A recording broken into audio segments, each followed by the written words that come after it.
Successif et soudain de l'arbitre du match Algérie-Nigeria. Hasta el día 31 veremos, pero de momento no. Une affaire considérée par beaucoup comme l'un des épisodes les plus étranges et les plus dangereux de l'histoire de la Coupe d'Afrique des Nations. Zidane, habituellement discret et éloigné des polémiques, est sorti cette fois de son silence avec des propos forts et sans précédent, mettant en garde tout le monde contre ce qui se trame en coulisses et affirmant que ce qui se passe dépasse largement le simple cadre d'un dysfonctionnement administratif. Tout a commencé lorsque le match très attendu entre l'Algérie et le Nigeria, censé être un sommet purement sportif, s'est transformé en une véritable énigme arbitrale. Décisions contradictoires, nom d'arbitre annoncé puis retiré, changement de dernière minute à quelques heures seulement d'un match décisif qui ne tolère aucune erreur, une question simple mais choquante s'est alors imposée. Qui va diriger cette rencontre? Et comment un quart de finale de la Coupe d'Afrique des Nations peut-il sombrer dans un tel flou? Dans des déclarations relayées par plusieurs médias français, Zidane a exprimé sa stupeur et sa colère face à la situation. Il a affirmé que ce qui se passe a franchi toutes les lignes rouges, soulignant qu'il est inconcevable d'assister à un tel chaos organisationnel avant un match de l'importance d'Algérie-Nigeria, une rencontre capable d'influencer le cours de toute la compétition. Le retrait de l'arbitre somalien initialement désigné, suivi de l'annonce puis du remplacement d'un arbitre égyptien, ouvre selon lui la porte à toutes les suspicions. Zidane a insisté sur le fait que le football, surtout à ce stade de la compétition, a besoin de clarté, de transparence et de stabilité, et non de confusion et d'improvisation. Des décisions prises à la dernière minute, de manière aussi opaque, ne peuvent pas être de simples coïncidences.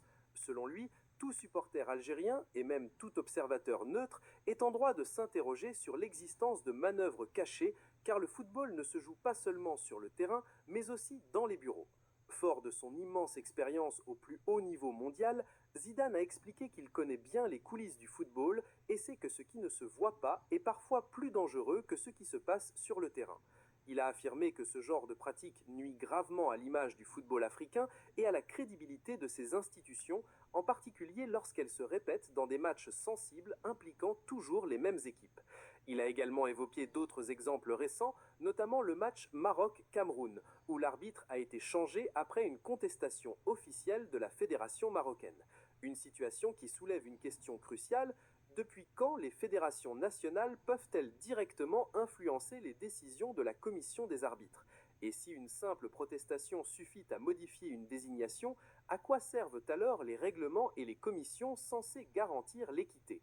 Sans accuser directement une personne ou une institution précise, Zidane a appelé le président de la CAF à s'exprimer clairement et à expliquer les raisons de ces changements répétés. Il a déclaré que le silence dans une affaire aussi grave constitue une faute majeure envers la compétition et les... L'équipe algérienne a subi aujourd'hui une injustice arbitrale monumentale. Dès les premières minutes, l'arbitre sénégalais a géré le match d'une manière vraiment discutable. Il a fermé les yeux sur des pénaltys évidents et des fautes violentes dans la surface de réparation. Tout le monde a senti qu'il y avait quelque chose qui clochait, comme si certains voulaient absolument sortir l'Algérie de la compétition. L'expert Jamal Cherif a déclaré sur la chaîne Al-Cas qu'on voit clairement dans cette action un joueur algérien qui centre le ballon dans la surface. Et là, un joueur nigérian arrête le ballon avec la main, en pleine surface de réparation. D'accord, le joueur était près de la ligne, mais le ballon était bien dans la surface, et surtout, la main était complètement décollée du corps. Selon toutes les règles du football moderne et les directives de la FIFA et de la CAF, c'est un penalty clair et net, pas besoin de débattre, pas besoin d'interpréter, pas besoin de philosopher. L'arbitre était proche de l'action avec un excellent angle de vue, mais il a décidé de regarder ailleurs, comme si de rien n'était. C'est vraiment suspect pour un match aussi important. Et le plus choquant, le VAR n'est même pas intervenu. Sérieusement, qu'est-ce qu'ils font dans la salle du VAR? Ils regardent un autre match ou quoi? Parce que là, on ne parle pas d'une action douteuse. La main agrandit le corps et empêche le ballon d'avancer vers le but. C'est la définition même d'un penalty selon les règles actuelles. Quand le VAR n'intervient pas dans ce genre de situation, on ne peut plus parler d'une simple erreur d'appréciation. On parle d'un problème vraiment sérieux,